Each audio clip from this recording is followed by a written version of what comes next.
Magandang araw, welcome sa channel na ito. Ngayon, ibahagi ko sa inyo ang aking kaalaman sa karunungang lihim. Narito, orasyon sa apoy.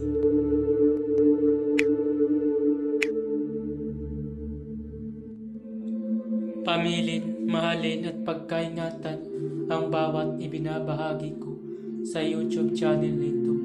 Ang kapangyarihan na kapaloob dito ay lubhang maiwaga.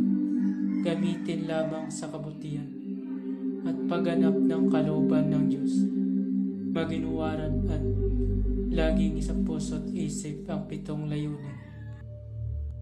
Una, isabuhay ang apat na gintong simulain makadiyos, makabayan at makatao, makakalikasan. Pangalawa, isagawa ang pag-ibig sa Diyos, pananampalataya at pag-asa sa pamamagitan ng tiyaga. Pangatlo, isakatuparan ang kabutihan, katuwiran, kalinisan, katotohanan at kadalisayan, kaliwanagan at kababaan ng kalooban. Pangapat, ipagpalaganap ang pagkakaisa, pagmamahalan, pagtulong sa kapwa, pagmimisyon, paglilinis ng sarili at pagbabago na paunlad. Panglima, magkaroon ng pagagalangan, pag-unawaan at pagmamahalan sa isa't isa bilang mga kapatid at kapwa-tao. Panganim, maging dakila sa isip, sa salita at gawa para sa Diyos, sa bayan at tao.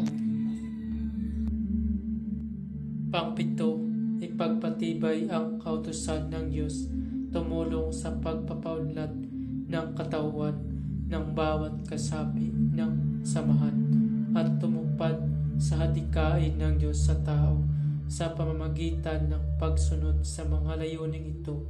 Ang isang naghanap sa Diyos ay makakasumpong sa Kanya at hindi pagkakaitan ng Kanyang liwanag.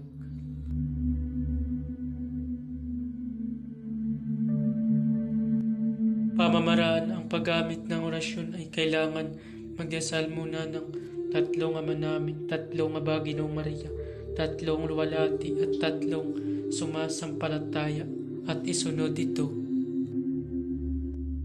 upang ang kapangyarihang ito ay makamtan. Kailangang sundin ang pamamaraang ito. Kumuha ng 5 hostya, isulat gamit ang lapis ang mga sumusunod na orasyon. Narito, Tigmumok, Alidaum, Sikwaok, Mustom, Litsaok. Tigmumok, Alidaum, Sikwaok, Mustom, Litsaok. Pamamaraan, ibabad sa 3 basong tubig ang orasyong ito. Gawin ng Huwebes ng gabi.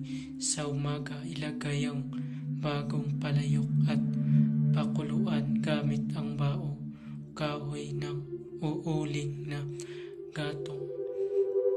Pagkaraan ng 1 oras ng pagpapakulo, kunin ang mga bagang kahoy uuling at ilubog sa pinakuluang tubig.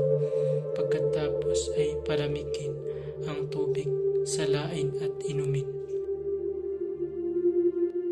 Babala, ang lahat ng orasyon na aking ibinabahagi ay lubhang makapangyarihan. Gamitin lamang sa kabutihan. Kung sino man ang gumamit sa masama ay mayroong bad karma. Maaari maghirap habang buhay hanggang kamatayan. Maraming salamat po. Bago matapos ang video ito, huwag kalimutan mag-subscribe and click the bell icon para laging update sa mga bagong video.